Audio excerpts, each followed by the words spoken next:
Сегодня в Канашском муниципальном округе открыли 3 новых фельдшерско-акушерских пункта, построенных в рамках регионального проекта развития первичной медико-санитарной помощи нацпроекта здравоохранения. В новом ФАПе созданы более комфортные условия как для пациентов, так и для медицинских работников. Новый медпункт построен по типовому проекту. Эти здания возводятся в короткие сроки по современным технологиям. Ура! С новым фельдшерско-акушерским пунктом!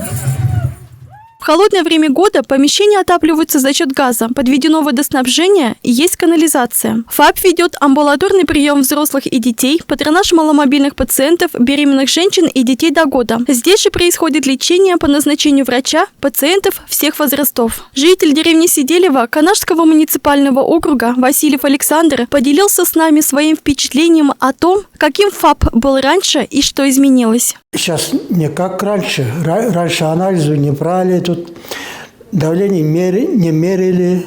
Вот сейчас все давление меряют. При моем жизни это 3-й медпункт. И выразил благодарность системе здравоохранения Чувашской Республики за современные центры сохранения здоровья в деревнях муниципального округа. Спасибо. Здравоохранение.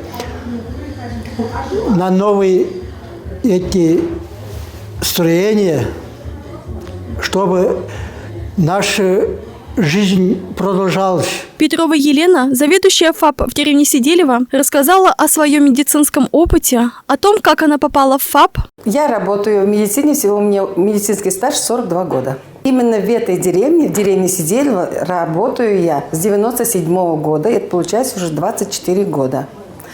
Ну вот население у нас очень хорошее. Я люблю свою профессию, очень люблю я свою профессию.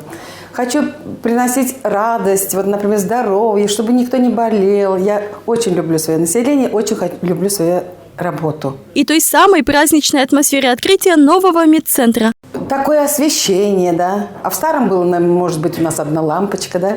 А тут у нас освещение такое, тепло.